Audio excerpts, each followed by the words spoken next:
And hello, welcome. So you're joining with Bob Dick and Andrew Rickson. And many of you may know Bob. He's often known as the grandfather of facilitation in Australia. Although Bob will roll his eyes at that one, I'm sure. Certainly Bob is well respected for his work on action learning and action research. And I've been working for a decade around the areas of facilitation, open space, action learning, and this is what's brought Bob and I into working together. It's fun working with Bob, as many of you who've had a chance to do that will know. What Bob and I are doing is we're hosting a workshop in Melbourne, a 2-day workshop in April, the 12th and 13th. It's called Kickstarting Change That Lasts, How to Flatten Hierarchies, Build Relationships and Get Work Done. And it's really about how to integrate open space technology and action learning together. And so what we've done is we're hosting a number of pop-up conversations on the lead up to this 2-day workshop. And in fact, this is the 4th pop-up conversation that we're hosting. Before we get into the theme of today, or the quote that sort of stimulates today, we'll just quickly recap on the last pop-up that we had. Which was by a quote usually attributed to Kurt Lewin. Bob shared a little bit about the story around that. The quote is, "If you want to truly understand something, try to change it." Bob, what's your quick recap on thoughts around that quote? That if you're in the middle of a change program and if it's a complex situation, then you don't really know what's going on until you try to do something about it. It's in engaging with a system that you learn some of the otherwise concealed dynamics of it. Neat. And in that pop-up conversation, I proposed a slight rewording of the quote to Bob, and you can go back and have a listen to it to hear what Bob said. But basically, the change is, if you truly want to change something, try to really understand the relationships. So on that note, relationships, it's a good lead into today's quote. Bob, do you want to read today's quote out for us? Yes, I can do that. It's from H.L. Mencken, Henry Louis Mencken, although he always called himself H.L. And the quote is, "There is always an easy solution to every human problem. Neat, plausible, and wrong." That's nice. So, what are your thoughts on this one, Bob? When I was thinking about this quote, what it brought to mind almost straight away is that most of our education system is about teaching people the one right answer to common problems. And I think that remains true at least up until undergrad tertiary education. The presumption is that almost any problem that you're given, there's a right answer to it. And Mencken is saying that this is a really dangerous belief to hold, because if the solution is neat and plausible, or if it's simple, then the likelihood is it doesn't really fit the situation. Yeah. That's a nice connect.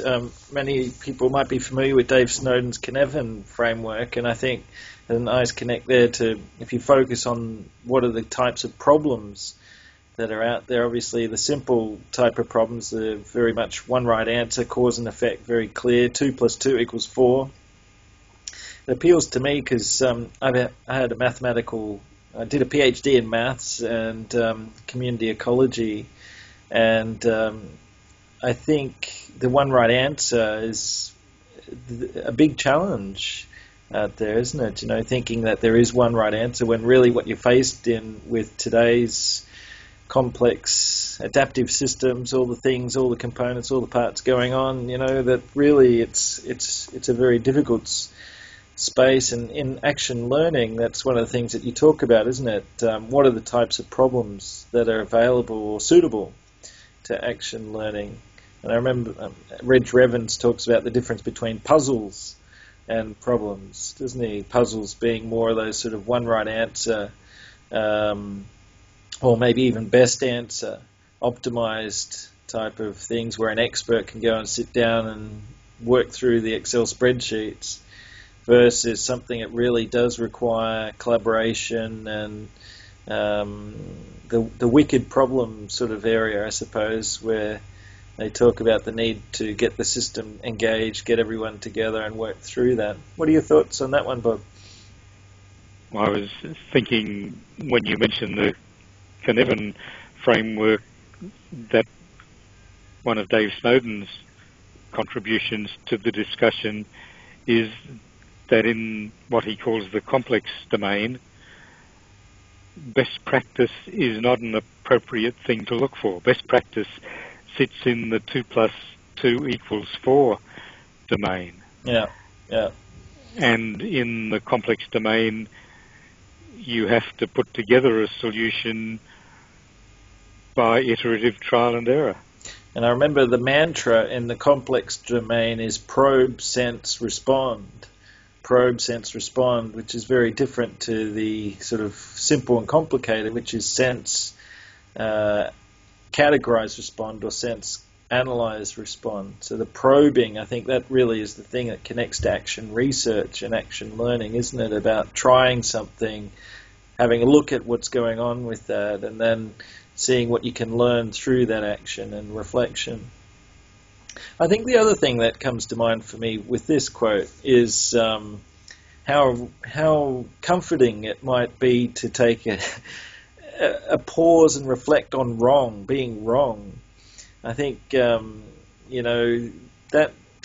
in fact, Sandy Schumann wrote an article called Believe in Doubt. I'm not sure whether have heard of that one, Bob. Sandy Schumann's one of the International Association of Facilitators. I think he was an editor of a book called Yes, he was. Groups, yeah. And he wrote an article called Believe in Doubt. And I think it's true that if you can get a group of people to start to really consider where things aren't going right, and I suppose this comes back down to Revan's original story of his action learning sets, or actually in the Cavendish laboratory, isn't it, about how are the projects not going to plan, how are things failing, that you can start to really get some great learning and outcomes occurring. I agree with what you're saying, and one of my current personal goals is to practice being more skeptical about my own ideas and hold them more lightly so that it's easier for me to be open to other people's ideas. And for those on the Popup conversation, our next Popup conversation, this theme relates to really nicely, where I've actually nicked a quote from Bob himself around change. So you can have a look on the schedule of what's coming up next.